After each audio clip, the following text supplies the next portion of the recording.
take the bait and move laterally and open up a crease that they can run through. Didn't happen on that play.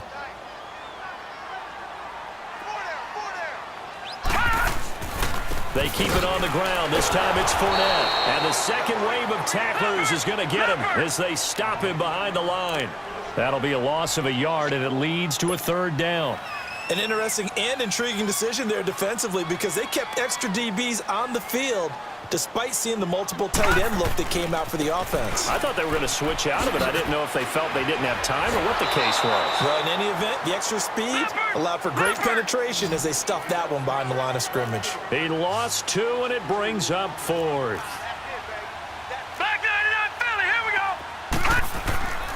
Now back to throw.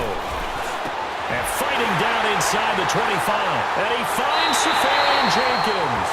And all the way to the 2-yard line there before crossing over out of bounds. Wow, 1st and goal, and defensively all they can do is shake their heads. Not only did they allow the conversion, but a big play as well. Well, we know that someone has absolutely no fear. 4th down, they throw it downfield. That ball was competed for by both the defender and the guy catching it, and he comes down. And he will fight his way into the end zone for a touchdown. It's their quarterback scoring on the 2-yard keeper, and the Jaguars add 6 to their lead.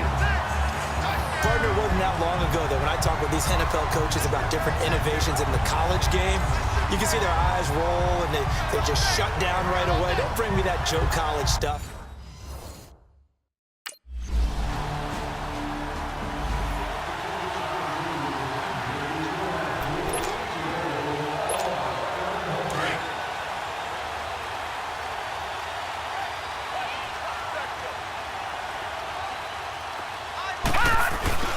On play action, they'll throw.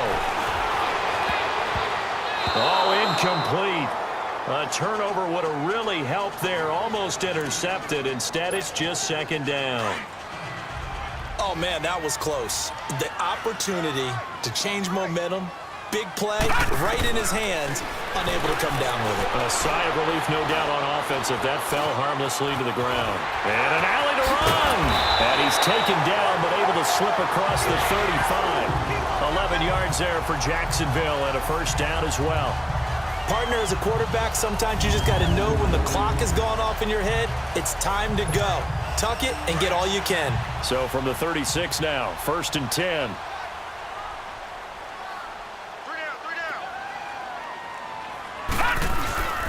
Fournette, a 1st down carry. A gain of 3, 2nd down. Tough first half for him, unable to put up the numbers he's used to producing. But with a guy like him, you and I both know it just takes a couple of explosive touches for him to make an impact on this game and on the stat sheet as well. And taking it across midfield and inside the 45. A big one there for the Jags. 18 yards, 1st down. Yes, sir. Leonard Fournette has a well-deserved reputation as a physical, powerful runner. He's going to drop a shoulder and run over people time and time again. I think he uses it to his advantage, though. How about that last run? Set him up. Looked like he's going to drop the hammer, but gave a little wiggle, a little shake. And what did he do, partner? Left the defender right there in his wake. And he'll take it inside the 40 to the 39-yard line. The tackle that time by Zach Cunningham. In the 1st half, he was held in check on the ground, but despite that lack of production, they still have the lead. Yeah, and they've got to feel fortunate about that. If they could actually get production from their lead horse, that would help open up this offense and widen this margin, too. On 2nd down, here's Yeldon. And he's going to be met at the line of scrimmage and taken down. No gain on the play there, so they're left with a 3rd down and 6. I know the scouting report on him is that he doesn't possess the eye discipline to be an elite linebacker. And what that means is his ability to read, react, and make a play. But on that one, he looked like one of those guys. We have played 3 quarters. We'll return with more after this break. You're watching the NFL. Back now in Jacksonville. It's been a good one so far. Just a 2-point game here as we get set for quarter number 4. Here's a give to Fournette. And only able to muster a couple down to about the 27. All right, that's a decent game there, but it hasn't been his best game overall. So I wonder what the mindset is of his team. Do they want him to handle the football and try and close this game out? Or are they going to make an alternative plan and maybe go in a different direction? I think they need him, and this is his time to shine. And this will be incomplete. The intended target, the tight end, Austin Seferian-Jenkins. And it'll bring up third down. I think you have to chalk that one up for the defense there. Someone right on the spot. Excellent coverage. Didn't leave him enough room to come down inbounds, even though he did catch the football.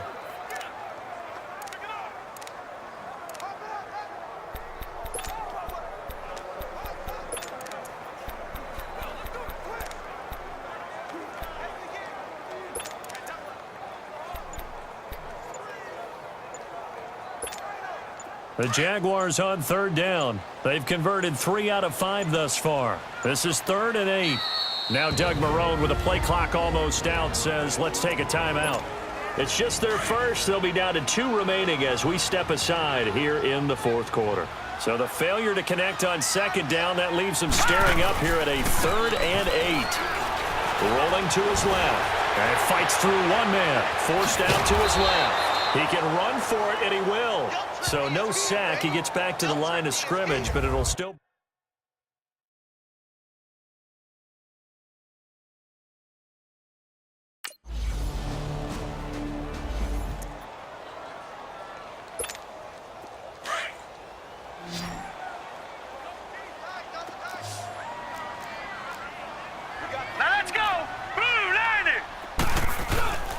They'll look to throw now on 1st down. Being chased out left.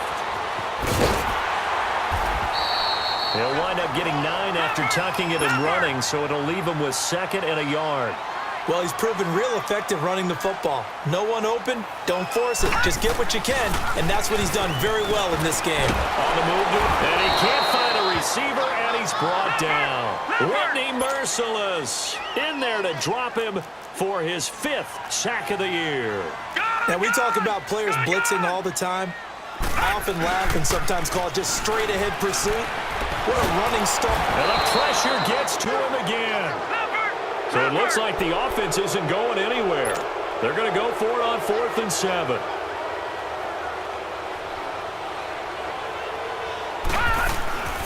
He'll look to throw.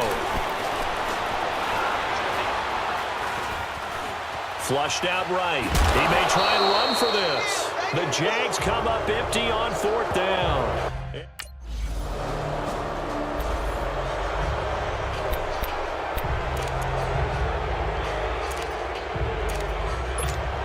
And out now comes Jacksonville as they get ready to go. And this offense last time turned it over, went for it on 4th, didn't get it. They're lucky, though, because no points against the team on the board, but we'll see how they respond. Yeah, they've got to get it. There he goes, right side. The 20. Touchdown, Jaguars. A big play there. His 2nd touchdown of the game, his 3rd on the year. And the Jaguars have moved out in front here in the 4th quarter. I know we often laugh, and sometimes we even exalt the guys who are great trash talkers and give us some really funny lines. But the bottom line is absolute production on the field.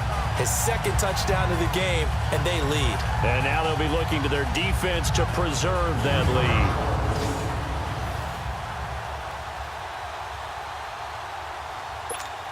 So here we go now as the Jaguars will go for 2.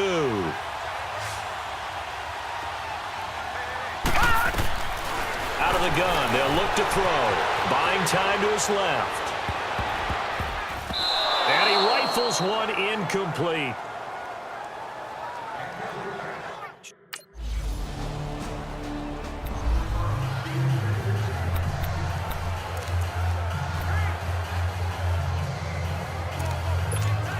And out now comes Jacksonville as they get ready to go. They're only in need of a field goal, a decent amount of time on the clock. So tell me if I'm wrong. You don't have to be too panicked here. No. And he can't get a throw away. He's taken down.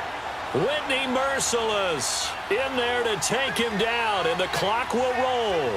Brandon, I think you understand the type of afternoon this offensive line is having. It is a long one for them. Long for you to spend it with me. Long for them trying to block those guys. They've given up a whole lot of sacks, and the speed and quickness of that defensive line is eating them alive. And now maybe they want some extra time to talk about this third and long play as we'll get a timeout. As they'll get it with just a shade under a minute to go in the game. The Jaguars on third down. 3 for 7 so far in this game. This will be a tough 3rd and 18. They'll look to throw. He's going to let it fly. And got his man complete. That goes for a gain of 31.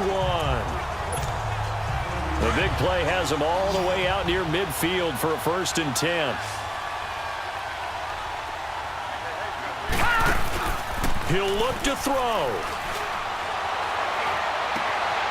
On the crossing route, complete. That's Cole. And he takes it in. Touchdown, Jacksonville.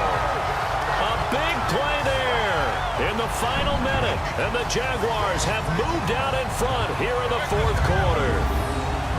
Wow, I know it's a never-say-never situation, but to me, that looks like that's the one that's going to finish them off. A score that puts them in front here late, but not. You got to rally your kick team, don't you, and say the last thing we need is a big return. And what happens is guys get overeager, get out of their lane because they're so excited they want to make the last tackle.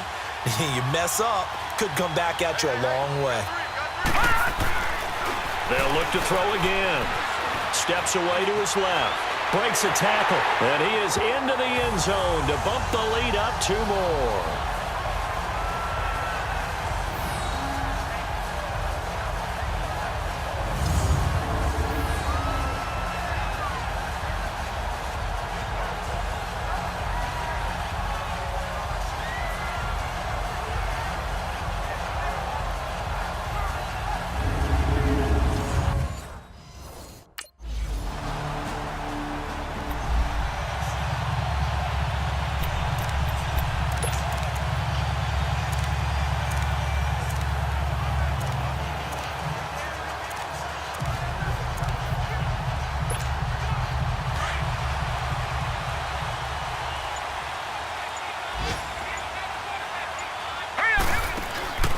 The play-action fake. They'll look to throw. Over the middle, complete. It's Cole. The 30. Past the 20. And he's in. Are you kidding me? How do you give that up? One of the most improbable ways to finish a game. And they do win it on the final play. Absolute bedlam. You can forget overtime. What a finish. And this crowd in a frenzy. As well they should be. That's the type of ending that you actually pay money to see. And when it turns out in your direction, oh yeah, you're feeling real good about that one. Let's face it, there are a few people who traveled to see their team. They're not happy, but overall, this crowd is loving what they just saw.